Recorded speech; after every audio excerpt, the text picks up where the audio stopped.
Hello and welcome to the second part of our bank holiday weekend. It's Monday here and we're playing Bracknell Town at home, last year's playoff finalists. Tom, what are you going to think about this game? Yeah, well, we know it's going to be a tricky one, 48-hour turnaround. Obviously, that result on Saturday, a lot of fans maybe a little bit disappointed with not coming away with 3 points, but that was a good point on the road, and hopefully we can get the win here against a very tricky Bracknell side. Yeah, it's a Bracknell side that have scored, I think, about 9 goals in their last 2 games. Obviously, the Swans have scored a fair few down at this ground themselves, so yeah. I'm hoping for an exciting game, a good show for the fans. Well, listen, we know with the Swans, we're guaranteed goals, aren't we? I mean, every game we've played so far in this league, there's been plenty of action, and I'm sure we'll see more of that today.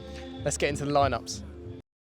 A couple of changes for the Swans today. Liam Allen in goal with a full-back pairing of Harry Mills and Sam Tutt. Joe Hicks and Mitchell Goff are the centre-back pairing. A midfield pair of Ollie Allen and Jake Frayling with Stan Flaherty and Eddie Simon on the wings. Through the middle, it's John Gilbert and Trey Cook up top. On the bench, it's Arsen Oikei, Stefan Illich, Harry pointing into the squad for the first time this season, Anis Nur and Jordan Adiemi.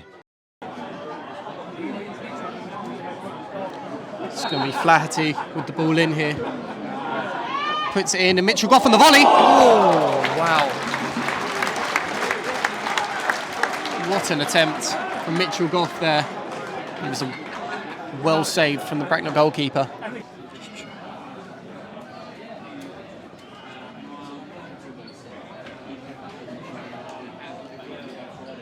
Oh, Joe Hicks can't really get the ball cleared, and it's Joe Grant here.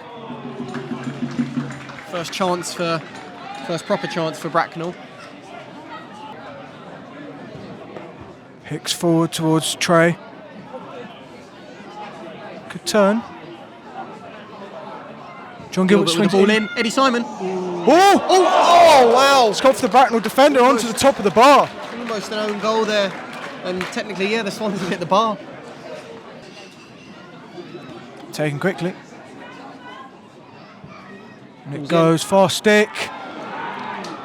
They're calling for a push in there. I felt like the 2 Bracknell players went in. I think let's watch the replay. It might have been one of our defenders pushing one into the other though. The in-swinger from Stan this time. Flaherty or Gilbert, that is the question. And it's Flaherty. That's he has licence to go for the ball. He has licence to go for it. It's very high into the chest though. Yeah.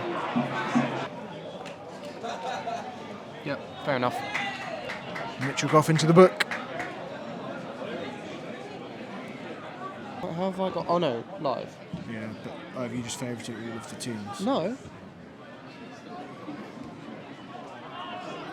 Owusu, challenged by Ollie Allen. There's 3 of them around him and he gets away with it still. Steps past Mitchell Goff.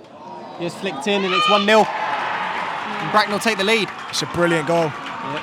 Owusu's done so well there, evading 3 Swans players, feeding in his man. And he beats the onrushing Liam Allen to slip it past him into the bottom corner. Harry Mills finds himself on the other side of the pitch, and there's space over here for Esprit, who keeps himself onside. Up against Mitchell Goff, steps inside. Mitch dusted enough, but it's very open at the moment, and Bracknell could have gone 2-0 up there. Ollie Allen doing well. Strong in midfield. Gilbert. Nice little disguised ball. Trey spins his man. Across goal. Put it across. Oh, it's Frayling. Oh no. Swans couldn't quite get the shot away. John Gilbert gets it straight back. He's still going, Gilbert John. Going again. Can Gilbert shoot? Yeah! What a goal! Incredible goal, John Gilbert.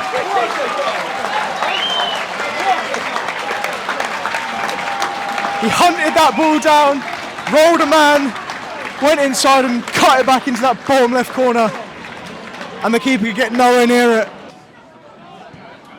Such a good finish into that bottom left. But the Swans straight away have got defending to do. Owusu on the ball inside the box. And he looks to the back post. Millsy. Oh wow. Great defending from Harry Mills, but what a save from Liam Allen. Palms it onto the crossbar and out for a corner. Wow. Again. And they switched it early, and the Swans have to get back. Trey has to be dealing with this. This is the substitute. Oh, it's a great chance from Mitchell Goff. Holds it up, but it's still there for Bracknell. Ollie Allen doing well, but Zidane. Nearly finds that bottom corner. Liam Allen confidently watched that go wide, but I think it was closer than he thought it was. The lineup on probably shows his full legal name. Harry Mills. Foul there, maybe. John Gilbert feeds it into Jake Frayling, out to Stan Flaherty. Swings it in. Trey Curry! Oh, wow! Wow! You will not see a better goal this weekend than that finish from Trey Cook. The build-up play fantastic between Harry Mills, John Gilbert, Jake Frayling and Stan Flaherty, putting it on a plate for Trey Cook to sweep past the keeper. I mean, that put us both on our feet, Jack. Just what a goal! But Swans have got to switch on now because this game's far from over. Half an hour left plus stoppage time. I'm sure we'll see some substitutions soon. Flaherty forwards to Trey. Trey going to try roll. One here. Can he take him on? He does, Trey. Trey's in on goal. Can Trey get the finish? Oh! It's a penalty. And it's a red card. It's a red card. It should be a red card. It is a red card. He's off. Straight red. A straight red. And the Swans have the chance to make it 3-1. Harry Mills will step up for what will be his 4th penalty of the season already.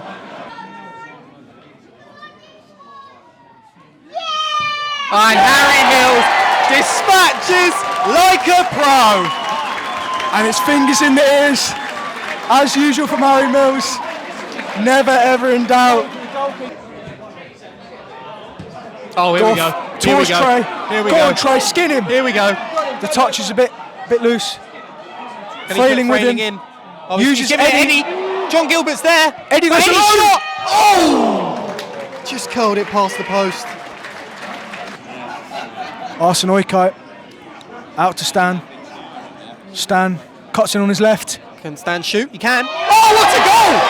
What a finish from Stan Flaherty. It's 2 in 2 days for Stan. This one arguably better than the one on Saturday. I mean, Stan's been one of the top performers today, 100%. He's definitely deserved that goal. Got an assist for Trey's. He may even go under the wall here. He does. Oh, he has gone under the wall. Handball, and it's a penalty. Oh, it's a penalty. Stefan Illich has hit his hand. And Bracknell have a chance to get one back.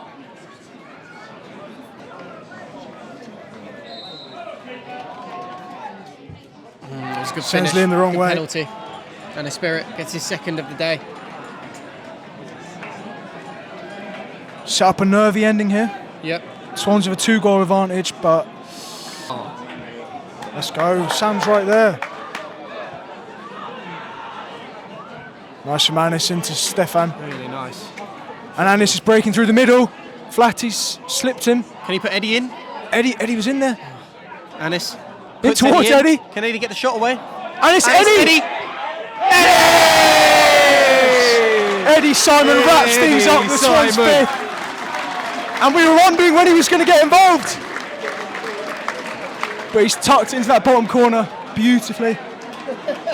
A very physically demanding weekend. I think you would have taken 4 points from 6 going into it. Oh, 1,000%. Considering the calibre of teams we had this weekend as well. To travel to Gosport. Millsy. Mills. How are Gosport getting on today? I think they're winning 3-0. Yeah. And it's Flaherty. Stan. Oh no! I think Stan thinks it went in.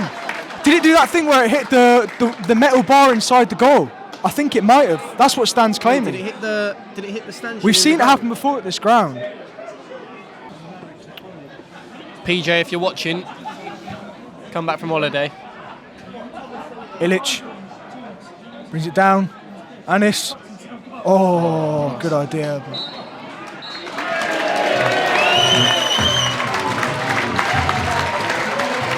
And that's it. Full time. An emphatic win at home. 5-2 against Bracknell Town. Here with today's man of the match, Stan Flaherty, following that electrifying 5-2 win.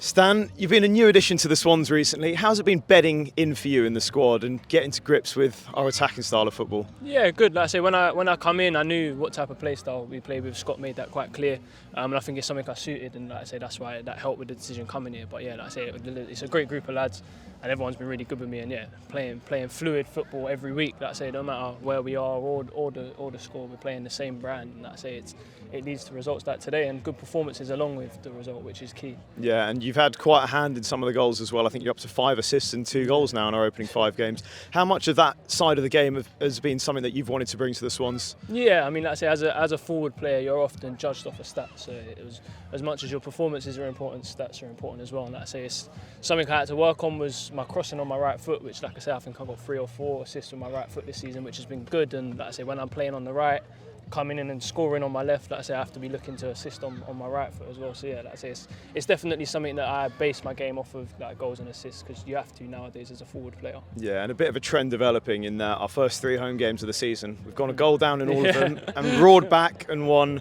4-2, 6-3 and 5-2 today. What's said at half-time that inspires such turnarounds? Yeah, I mean, like I say, we know the way we play that whoever we're playing against is going to get tired. Like I say, even in the first half, we were 1-0 down, but we had the majority of the possession.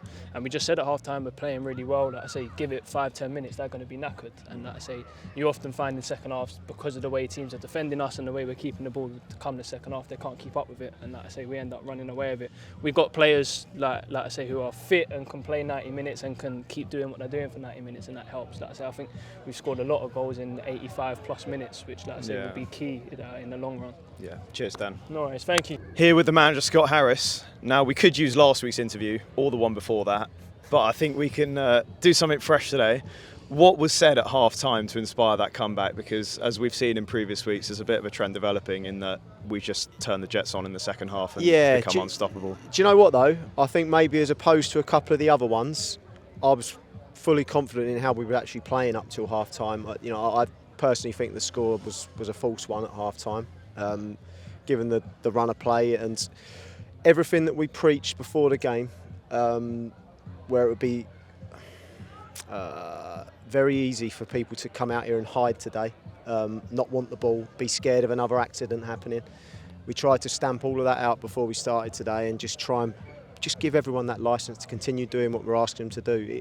If accidents happen doing this, it's on us. You know, they're only doing, all the guys are doing what we ask them to do, and we can't ask for no more than that. And I was really proud of the way they played in the first half. Along that note, you know, the kind of football we played, but we turned it into more clear-cut chances in the second half. But in saying that, a couple of the goals were, you know, wonderful individual goals that were, you know, far from clear-cut. You know, the one, I think it was the equaliser, John's goal, where he's gone over and charged someone down, tackled him, and then worked his way across the box and curled one in the bottom corner. I mean, that's, you know, it's down to one man's brilliance, to be honest.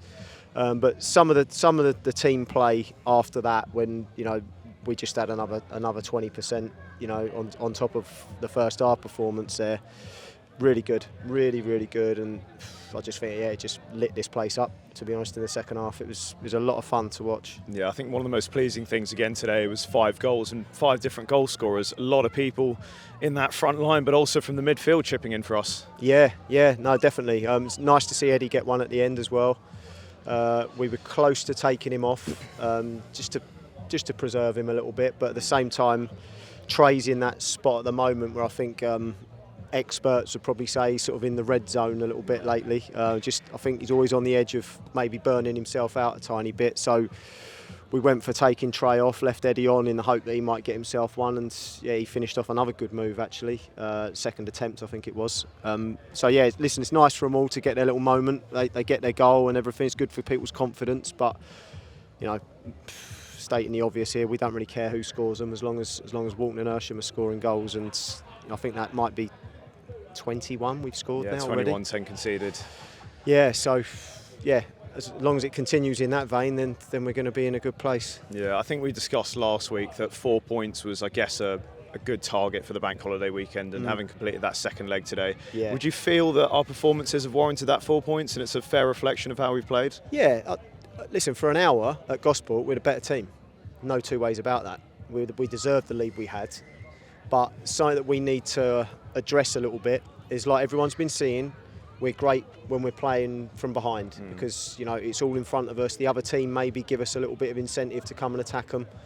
What we've got to address is these moments where we're in front. It's been a couple of 2-goal leads that have not been to come totally. Harrow, we got away with it, but we need to be playing better with a lead. And there's some things that, for the boys to do up here, like a little bit of a mentality thing of not trying to settle for what we've got. But also from us, from a management point of view, we've got to make a couple of adjustments, I think, moving forwards, that we're remaining on the front foot, and one of them old sort of cliches, like playing almost as if it's 0-0. Because, you know, it does not suit us to invite balls being dropped into our box relentlessly, because something's going to come of it in the end. Yeah, finally, looking ahead to next week, it's a break from the league action that we've had for the first 5 games of the season, and we host Chesham United in the FA Cup. What's the importance of that game to this team in potentially building a cup run, and how do you think we're shaping up for what will be a tough test against Chesham? Yeah, it'll definitely be tough. They've been a team at the top of this league for a few years now, and I think they've started well again this year, obviously. But I'm aware that everyone loves the FA Cup, and we had some great moments in it last year. But for me, again, broken records, probably go back and see my interviews last year talking about the Cup. It's a bit of fun, really, for me, that. You know, yes, it can earn us a bit of money, and it has done in the past, which is great. But today and the week after Chesham are the games that I'm, you know, really concerned about. That game will be a chance for everyone to have an enjoyable day and the magic of the Cup and all that stuff. But the league really is my biggest concern, I've got to say that. Yeah. Another 5-star performance from the Swans today, who stretched their unbeaten run to 26 games. We'll be back on Saturday, where we host Chesham in the FA Cup.